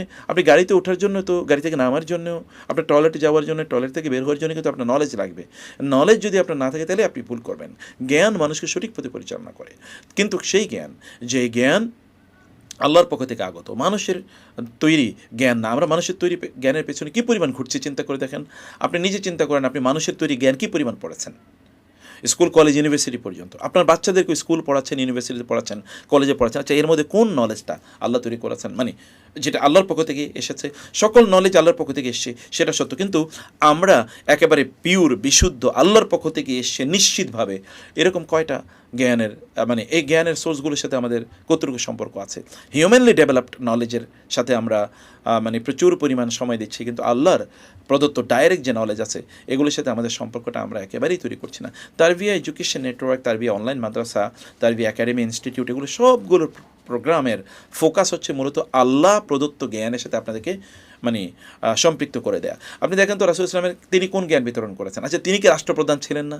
আচ্ছা তিনি কি মানে এই পৃথিবীর সবচেয়ে ভালো মানুষদেরকে তিনি তৈরি করেন নাই? একটা আবু বকর, একজন ওমর, একজন ওসমান, একজন আলী, একজন খালেদ, একজন ইকরামা, একজন যদি আপনি বলেন উসামা, একজন আব্দুল্লাহ ইবনে আব্বাস, একজন আব্দুল্লাহ ইবনে ওমর, একজন আব্দুল্লাহ ইবনে আমর ইবনুল আস, একজন আনাস, একজন জাবের, একজন বারা ইবনে আজেব। চিন্তা করে দেখেন তো এইরকম একজন মানুষ গোটা পৃথিবীকে এক পাল্লায় নিয়ে গেলে এরকম একজন মানুষের সমান হবে কিনা? এরা সবাই কিসের ছাত্র? আচ্ছা আব্দুল্লাহ ইবনে আব্বাস রাদিয়াল্লাহু তাআলা কিসের ছাত্র? আচ্ছা ওমর ইবনুল খাত্তাব পৃথিবীর অর্ধ পৃথিবীকে শাসন করেছেন, তিনি কিসের উপর, কোথায় তিনি পড়াশোনা করেছেন, কোন ইউনিভার্সিটিতে পলিটিক্যাল সায়েন্স তিনি পড়েছেন? তাহলে কোরআন জ্ঞানের মূল সোর্স হচ্ছে কোরআন। আমরা তারবিয়াকে তাহলে এই যে দিনই জ্ঞানের যে ছক আল্লাহ রাসূল দিয়ে দিয়েছেন, সেই ছকে আমরা তারবিয়াকে সাজাচ্ছি। আপনাদের বাচ্চাদের জন্য ডিপ্লোমা ইন ইসলামিক বা আপনাদের জন্য ডিপ্লোমা ইন ইসলামিক স্টাডিজ, আপনাদের বাচ্চাদের জন্য যেটা আমরা আলিমিয়া প্রোগ্রাম যেটা ডেভেলপ করেছি, এটা কিন্তু এই জ্ঞানের যেই বহুমাত্রিক রূপ আল্লাহ রাসূল সাল্লাল্লাহু আলাইহি ওয়াসাল্লাম তৈরি করে দিয়েছেন, তার উপর ভিত্তি করে আমরা তৈরি করছি। রাসূলের উপর এসেছে কি? কোরআন। অতএব কোরআনকে যেন আমরা ভালো করে পড়ি, কোরআন যেন আমরা ভালো করে বুঝি, এবং কোরআনের সাথে আনুষঙ্গিক যত নলেজ আছে এই নলেজ যেন আমরা অর্জন করি, জ্ঞান যেন অর্জন করি। তা কি দেখেন কোরআনের সাথে কি আছে? কোরআন শুদ্ধ করে পড়া, যেটা কেরাত, তেলাওয়াত, তাজভিদ, শুদ্ধ করে পড়া। তারপরে কি কোরআন অর্থ বোঝা, আমাদের এরকম কোরআন অর্থ বোঝার কোর্স আছে, এবং কোরআন অর্থ বুঝতে হলে আপনাকে আরবি জানতে হবে, আরবি ভাষা জানার কোর্স আছে এখানে। আচ্ছা কোরআনকে যদি আপনি আরও গভীরভাবে বুঝতে চান তাহলে তাফসিরের, আবার তাফসির যেন আপনি ভুল না করেন, কারণ উসুলুত তাফসির, এছাড়াও আপনি উলুমুল কোরআন, কোরআন আরও গভীরের ভিতরে ঢোকা, আরও আনুষঙ্গিক প্রচুর নলেজ আছে কোরআনের সাথে সম্পৃক্ত, সেটা আপনি জানেন। উলুমুল কোরআন মানে কোরআন কখন কোথায় কি নাজিল হয়েছে, এবং কোরআনের মানে মাক্কি সূরা কি, মাদানী সূরা কি, তাই না? কোরআনের শানে নজুল কি, মানে এই জিনিসগুলো যেগুলো কোরআনের শব্দের অর্থগুলো কি, এগুলো কোরআনের সাথে সম্পৃক্ত। এটা কিন্তু আমরা উলুমুল কোরআনের মাধ্যমে আমরা তাহলে পড়ছি। তাহলে কী কী আমরা পড়ছি এখানে দেখেন? কোরআন, আবার এর মধ্যে একটা এলমুল কেরাত, এই জাতীয় কোর্স, মানে আমরা এটাও ডেভেলপ করছি গ্র্যাজুয়ালি আপনাদের জন্য, যে আপনি কোরআনের কোনো একটা সূরা বা কোনো একটা শব্দ, কোনো একটা আয়াত, এটা আরও ভিন্নভাবে পড়া যায়, এই পড়াও যেন আপনি বুঝেন। যেমন ওয়ালা দলিন, ওয়ালা জলিন, তাই না? যেমন ধরেন ওয়াদ্দোহা, ওয়াদ্দোহে, এভাবে পড়া যায়। মালিকি ইয়াউমিদ্দিন, মালিকি ইয়াউমিদ্দিন, কি বিউটিফুল দেখেন। এই জায়গাগুলো কিন্তু আমরা গ্র্যাজুয়ালি ডেভেলপ করছি আপনারা যেন কমপ্রিহেন্সিভ কোরআন রিলেটিং যত নলেজ ডেভেলপ হয়েছে, মানে আল্লাহ সুবহানাহু ওয়া তাআলার কিতাবকে ঘিরে রাসূল সাল্লাল্লাহু আলাইহি ওয়াসাল্লাম এবং সাহাবায়ে কেরামদের মাধ্যমে, তাবেঈদের মাধ্যমে এই নলেজগুলো আমরা আপনাদেরকে এখানে কমপ্রিহেনসিভলি দিতে চাই। আচ্ছা, কোরআনের সাথে আরেকটা কি আছে, তা হচ্ছে রাসূল সাল্লাল্লাহু আলাইহি ওয়াসাল্লামের সুন্নাহ। আমরা এই কারণে এখানে আপনাদেরকে হাদিসের গ্রন্থগুলো পড়াই, হাদিস পড়াই আমরা আপনাদেরকে। এবং হাদিস পড়ানোর ক্ষেত্রে আমরা করি কি, রাসূল সাল্লাল্লাহু আলাইহি ওয়াসাল্লামের হাদিসকে কেন্দ্র করে কী কী জিনিস ডেভেলপ করেছে। দেখুন, তৎকালীন যুগে জ্ঞানের দ্বিতীয় মোস্ট ইম্পর্টেন্ট সোর্স হচ্ছে সুন্নাহ। সুন্নাহকে কেন্দ্র করে কি হয়েছে, ধরুন মানে এমনি রাসূল সাল্লাল্লাহু আলাইহি ওয়াসাল্লামের বক্তব্যগুলো তিনি যা বলেছেন, করেছেন এবং অনুমোদন দিয়েছেন, সেগুলোকে আমরা আপনাদেরকে পড়াই। তার পাশাপাশি এখানে আমরা মানে গুরুত্বপূর্ণ বইগুলো আপনাদেরকে পড়াচ্ছি। তার পাশাপাশি আমরা আপনাদেরকে পড়াচ্ছি হাদিস এর দুটো অংশ আছে, একটা হচ্ছে ইলমুস দিরায়া, একটা হলো ইলমুর রিওয়ায়া। ইলমুর রিওয়ায়া মানে হচ্ছে আল্লাহ রাসূল সাল্লাল্লাহু আলাইহি ওয়াসাল্লাম এর বক্তব্যটা আমাদের কাছে আসার জন্য যে সকল পথ এবং পদ্ধতি ডেভেলপ করেছে, কি তা হচ্ছে মানে যেটাকে আমরা বলি যে রাবি, কোন রাবিরা হাদিস বর্ণনা করেছে, সেখানে আছে কি ইলমুর রিজাল আছে, মানে কারা কারা হাদিস বর্ণনা করেছেন তাদের জীবনী এখানে খুবই গুরুত্বপূর্ণ। কারণ কোনো মিথ্যাবাদী ব্যক্তি যদি বলেন আল্লাহ রাসূলের কথা বলেছেন, তাহলে আমরা সেটাকে গ্রহণ করি না, তখন এটা দঈফ হয়ে যায়। আবার রাসূলের নাম দিয়ে কেউ নিজের কথা যেন না বলে, সে কারণে আবার এটা তখন মাউদু হয়ে যায়, মৌজু হাদিস আমরা বলি। এই যে মানে এই প্যাটার্নে তাহলে এখানে আমরা আপনাদেরকে মানে ইলমুর রিজাল পড়াই, আবার এখানে আমরা আল জারহ ওয়াত তা'দীল পড়াই, যে আপনি কিসের উপর ভিত্তি করে বলবেন যে হাদিসটা দুর্বল, কিসের উপর ভিত্তি করে, তাহলে এর নিশ্চয়ই মেথোডোলজি আছে, এই মেথোডোলজিটা আমরা আপনাদেরকে পড়াই। আবার এখানে উসুলুল হাদিস, হাদিস বোঝার জন্য মূলনীতিগুলো কী। আপনি তো সব রাসূল বলেছেন এটা শোনার পরে আপনি ঝাঁপিয়ে পড়বেন না, আপনাকে বুঝতে হবে যে আল্লাহ রাসূল সত্যিই কথা বলেছেন কিনা, এবং তিনি কোন প্রেক্ষাপটে বলেছেন, কীভাবে বলেছেন, এটার স্তর কী, এটা কোনো পার্টিকুলার কোনো ব্যক্তির জন্য, পার্টিকুলার কোনো সমাজের জন্য, পার্টিকুলার কোনো সিচুয়েশনের জন্য, নাকি এটা সময়ের জন্য এটা প্রযোজ্য, এটা জানতে হবে না। এটাকে বলে উসুলুল ফিক, মানে উসুলুল হাদিস। আমরা উসুলুল হাদিস বা মুসতালাহাত আল হাদিস এটা আপনাদেরকে পড়াই। এই জায়গাগুলো এখানে আমরা ডেভেলপ করি, কিন্তু তার পাশাপাশি রাসূল সাল্লাল্লাহু আলাইহি ওয়াসাল্লামকে জানা, এর জন্যে কনফারেন্সিভলি একটা একাডেমিক স্টাইলে আমরা আপনাদেরকে রাসূলের সিরাটা পড়াই, সিরাতুন নবী সাল্লাল্লাহু আলাইহি ওয়াসাল্লাম, একেবারে সিরাতুন নবী আদ্যপান্ত আমরা এখানে পড়াই দিই, ছোটদের জন্য এবং বড়দের জন্য, সবার জন্য বলছি। ছোটদের জন্য এই কোর্সগুলোকে একটু সিম্পল করে সাজানো হয়েছে, বড়দের জন্য এগুলোকে একটু কনফারেন্সিভলি সাজানো হয়েছে। তো আপনারা মানে সামগ্রিকভাবে জ্ঞানের, ইসলামী জ্ঞানের যে ধারাটা বলছি, এই পুরো ধারাটা আমরা এখানে আপনাদের জন্য ধারণ করে এবং আপনাদের জন্য এটাকে ডেভেলপ করে এইভাবে। তো সেখানে রাসূলের সিরা জানবেন, এর পাশাপাশি রাসূল ইসলামের সিরার মাধ্যমে মানে রাসূলের মাধ্যমে ইন্সপায়ার্ড সাহাবায়ে কেরাম অথবা কমপক্ষে খোলাফায়ে রাশেদা, এরপরে আবার মুসলিমদের যে বিশাল দুটো শাসন আব্বাসী এবং উমাইয়াদের, সেটাও কিন্তু আমরা আপনাদেরকে পড়িয়ে দিই। ফলে একজন স্টুডেন্ট যখন তিনি কোরআন পড়েন, কোরআন তিনি ভালোভাবে জানছেন, হাদিস যখন পড়েন তখন হাদিস এবং হাদিসের সাথে সম্পৃক্ত রাসূলের সিরা, এগুলো তিনি খুব ভালো করে তিনি জেনে নিচ্ছেন। 2 নম্বর এটা জ্ঞানের সোর্স। 3 নম্বরে এর উপর ভিত্তি করে যখন চারিদিকে ধরেন ইসলামিক জ্ঞান যখন ছড়িয়ে পড়লো, তখন মানুষের বিশ্বাসের লেভেলটা কী হবে। আরবরা তো রাসূলের কাছ থেকে সরাসরি পেয়েছে, কিন্তু আমরা যখন দূর দূরান্তে যারা আছি, আমরা আসলে বিশ্বাস, আকিদা, ঈমান, এটা আমাদের কী হবে, এটা তখন প্রশ্ন যখন দেখা দিয়েছে, তখন মুসলমানরা রাসূল সাল্লাল্লাহু আলাইহি ওয়াসাল্লাম এবং সাহাবায়ে কেরামের তাদের বক্তব্যকে সামনে রেখে তখন তারা আকিদা নামে শাস্ত্র ডেভেলপ করেছেন। এবং আপনি পৃথিবীতে অন্য জায়গায় গিয়ে দেখেন তো, আপনি হিন্দু ধর্মে দেখেন তো, খ্রিস্টান ধর্মে দেখেন, ইহুদি ধর্মে দেখেন, বৌদ্ধদের কাছে গিয়ে দেখেন আকিদা নামে কোনো জিনিস আছে কিনা, কিছুই নাই তাদের কাছে। এবং এর আগে যেগুলো বলেছি এগুলো কোনোটাই নাই তাদের কাছে। তাই ধর্মের ইন্টারপ্রিটেশন, আপনি বাইবেলের ব্যাখ্যা গ্রন্থ খুঁজে দেখেন তো কয়টা আছে, কিন্তু আমরা দেখেন তাফসির, এবং তাফসির বোঝার জন্য যেগুলো বলেছি উসুল তাফসির অথবা ধরুন উলুমুল কোরআন, এগুলো কোথাও নাই পৃথিবীতে, এত ডিপার নলেজ এগুলো কোনো কিছু নাই। রাসূল ইসলামের বক্তব্যগুলো যেটা আমরা বলেছি এবং তার সিরা, আপনি অন্যদের দেখেন, আপনি এমনকি আপনি গৌতম বুদ্ধের সিরাটা মানে তার জীবনীটা দেখেন তো, হিন্দুদের মানে তাদের যে প্রধান ধর্ম গুরু বা তাদের যাদেরকে তারা তাদের গড বা তাদের দেবদেবী বলে, আপনি দেখেন তো কয়জনের জীবনী আছে, আর রাসূলের সিরা কি বিশাল, তাই না? এটা আপনি অর্থাৎ প্রত্যেকটা ইউনিক সাবজেক্ট, এগুলো আপনাকে জানতে হবে, এগুলো আপনার জীবনের জন্য প্রযোজ্য। আপনি বলবেন যে এগুলো কি যথেষ্ট কিনা। আমি বলি যে আমি কোরআন যখন পড়া শুরু করেছি, রাসূলের সিরা যখন পড়া শুরু করেছি, তখন আমি দেখছি অন্য কিছু পড়ার প্রয়োজন নেই। আপনি ব্যবসা করতে চান, আপনি দেখেন না রাসূল কীভাবে ব্যবসা করেছেন। আপনি রাজনীতি করতে চান, দেখেন রাসূল কীভাবে করেছে। আপনি ফ্যামিলিকে চালাতে চান, দেখেন কীভাবে করেছে। আপনি ইনকাম করতে চান, দেখেন না সিরাতে ইনকামের আলোচনা আছে কিনা, আছে অবশ্যই। তারপরে কি আপনি অন্য সাবজেক্টগুলো পড়বেন না, পড়বেন, কিন্তু ওগুলোই নিয়ে দুনিয়ার মানুষের ডেভেলপ জ্ঞান নিয়ে আপনি ব্যস্ত। আখেরাতের বা আপনার জন্য যেটা প্রযোজ্য, আপনি যেই কারণে পৃথিবীতে আছেন, আপনার প্রত্যেকটা সেকেন্ডে যেটা লাগবে, আপনি তো প্রত্যেক মুহূর্তে আপনি ব্যবসায়ী না, কিন্তু প্রত্যেক মুহূর্তে আপনি একজন মুসলিম, অর্থাৎ মুসলিম হিসেবে বেঁচে থাকার জন্য আপনি যে নলেজ লাগবে সেটা আপনাকে অর্জন করতে হবে না। এটা তো জ্ঞান, এই জ্ঞান অর্জন করা তো ফরজ, বাকি এটা তো নফল। তো এইটা জ্ঞান অর্জন করা ফরজটা আমরা বাদ দিয়ে নফলের পেছনে আমরা ঘুরলে কী অবস্থা হতে পারে চিন্তা করে দেখেন। এবং এই কারণে নলেজের অভাবে অধিকাংশ লোক তারা কি পথভ্রষ্ট, অথবা প্রপার নলেজের অভাবে, দিনই নলেজের অভাবে, সহি নলেজের অভাবে। তাহলে কী হতে হবে, আমাদেরকে আকিদা জানতে হবে। আকিদা না জানার কারণে দেখা যাচ্ছে আপনি প্রচুর আমল করেছেন, কিন্তু সব আমল সব বরবাদ হয়ে যাচ্ছে। মানে ধরেন আকিদা, আল্লাহর ব্যাপারে আপনার বিশ্বাস কী হবে বলেন তো? আপনি বলেন তো আল্লাহর ব্যাপারে 5 মিনিট আলোচনা করেন তো। আপনি বাংলাদেশের বড় রাজনীতিবিদদের ব্যাপারে আপনি 1 ঘন্টা আলোচনা করতে পারেন, কিন্তু আল্লাহর ব্যাপারে 5 মিনিট বলেন, দেখবেন আপনি খুঁজেই পাবেন না। হ্যাঁ, আল্লাহ আমাদেরকে সৃষ্টি করেছেন, আমরা তার ইবাদত করবো, তারপরে কি আমরা তার কাছে দোয়া করবো, আমরা তার কাছে চাইবো, এরপরে দেখবেন খুঁজেই পাবেন না আপনি আল্লাহর ব্যাপারে বলতে। তাহলে দৈন্যতাটা কোন লেভেলের, আমাদের জ্ঞানের দৈন্যতাটা আমাদের কোন লেভেলে গিয়ে পৌঁছাছে? অথবা আকিদা জানতে হবে। আপনি বলেন তো ফেরেশতাদের ব্যাপারে আমাদের বিশ্বাস কী হবে? আপনি বলেন তো রাসূলের ব্যাপারে আমাদের বিশ্বাস কী হবে? আপনি বলেন তো জান্নাতের ব্যাপারে আমাদের বিশ্বাস কী? আমাদের মানে তাকদীরের ব্যাপারে আমাদের বিশ্বাস কী? বলেন তো 2 মিনিট বলেন আপনারা দেখি। তাহলে এটা কত বড় ফেইলিওর, ব্যর্থতা আমাদের জন্য, যে আমরা আমাদের মৌলিক দিনের মৌলিক জিনিসগুলো আমরা জানি না। কবরের জীবনের ব্যাপারে বলেন তো 2 মিনিট, অথেন্টিক বলতে হবে, সব ভুয়া কথা বলা যাবে না। দেখবেন যে পারবেন না বলতে, তার মানে একটা বিশাল ব্যর্থতা আমাদের কাজ করেছে। আপনি যদি মুসলমানরা 1200 বছর গোটা পৃথিবী চালিয়েছে, তখন দেখেন যারা চালিয়েছে তাদের জ্ঞান এই সকল ব্যাপারে তারা মহাপণ্ডিত ছিল। অন্যান্য এই কারণে আল্লাহ তাআলা কী করেছেন, আপনি যদি আল্লাহকে ভালো করে চিনতে পারেন, অন্য জ্ঞানগুলো আল্লাহ তাআলা এমনিতে আপনাকে প্রদান করবেন, তাই না? আল্লাহ তাআলা এমনিতে আপনাকে প্রদান করবেন, কারণ তাকে আপনি চেনেন। আপনি তো মানে যেটাকে বলা হয় যে জ্ঞানের মাদার অফ অল নলেজেস, সেটা আপনি অর্জন করেছেন, তাহলে আল্লাহর ব্যাপারে। অতএব যদি আপনি মূলটাই অর্জন করেন, তাহলে শাখা প্রশাখা এমনিই চলে আসবে। আপনি যদি কোনো একটা রাষ্ট্রের মালিক হন, তখন আপনার বলা লাগে না যে আমি ওই অঞ্চলেরও মালিক। রাষ্ট্রের মালিক মানে হচ্ছে আপনি গোটা ওই সকল কিছু, তখন আপনার বলা লাগে না ওই বাড়িরও মালিক, ওই নদীর মালিক, ওই ব্যবসায়ী হাউসের মালিক, এটা বলা লাগে না, কারণ আপনি গোটা রাষ্ট্রেরই মালিক। ওদের যখন আপনি রব সম্পর্কে জানবেন, তখন অন্যগুলো অটোমেটিক্যালি ইউ উইল নো।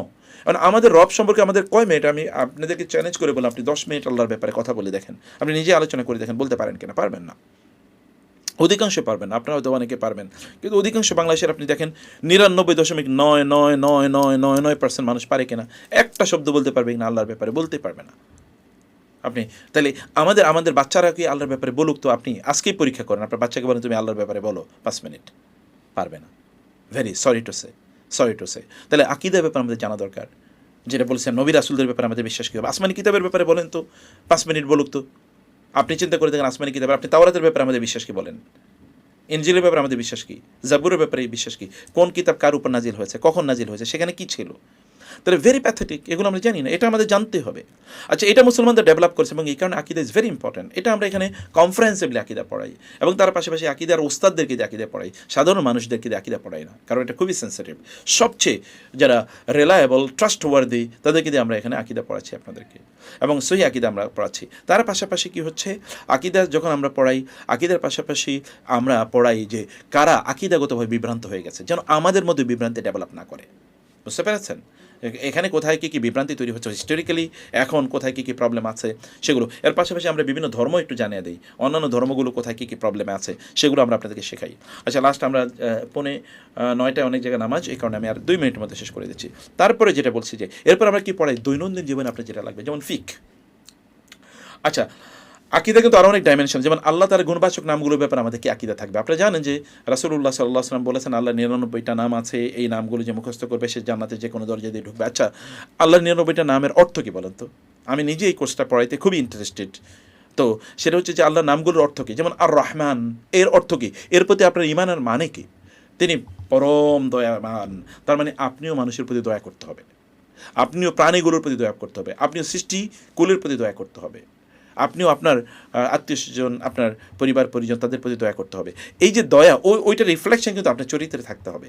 তো এগুলো আমরা আপনাদেরকে বুঝাই, এগুলো আমাদের কোর্সের মধ্যে ইনভলভ থাকে। আচ্ছা, তারপরে আমরা বলছি ফিকের কথা। ফিক মানে হচ্ছে আপনার দৈনন্দিন মাসলা আপনাকে জানতে হবে না? আপনি ওযু করবেন কীভাবে, আপনি সালাত আদায় করবেন কীভাবে, আপনি রোজা রাখবেন কীভাবে, আপনি পবিত্রতা অর্জন করবেন কীভাবে, আপনি কীভাবে হালাল খাবেন, কোনটা হালাল কোনটা হারাম, তাই না?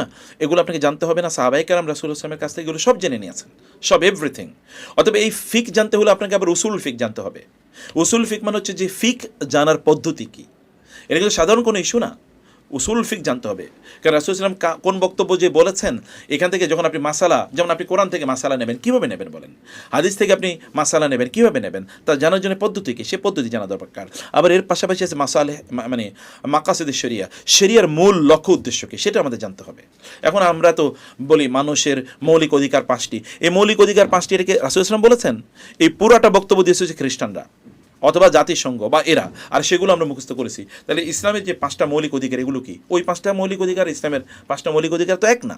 অতএব এইখানে কত বড় একটা ভ্রান্তির মধ্যে আমরা আছি দেখেন তো। ইসলামের 5টা মৌলিক অধিকার এই বিষয়ে আমরা একেবারেই জানি না। তাহলে মাকাসিদে শরিয়ার একটা বড় ইস্যু এখানে আছে, যে আমরা মাকাসিদে শরিয়াটা আমরা কি, এটাও আমাদের জানা দরকার। এটা ফিকের কিন্তু একটা বড় ইস্যু, এবং ফিকের সাথে সাথে আমরা জানি তখন যে আমাদের ফ্যামিলি মেনটেন্যান্স কীভাবে হবে, এবং এর সাথে সাথে আমরা কিন্তু জানি যে আমাদের উত্তরাধিকার সম্পদগুলো কীভাবে বন্টন করব, এটা কিন্তু আমরা এখানে পড়ি। উত্তরাধিকার সম্পদগুলো বন্টন করার পদ্ধতি আমরা এখানে পড়ে থাকি। আচ্ছা, হ্যাঁ এখানে, হ্যাঁ যে একটা সেকেন্ড, হ্যাঁ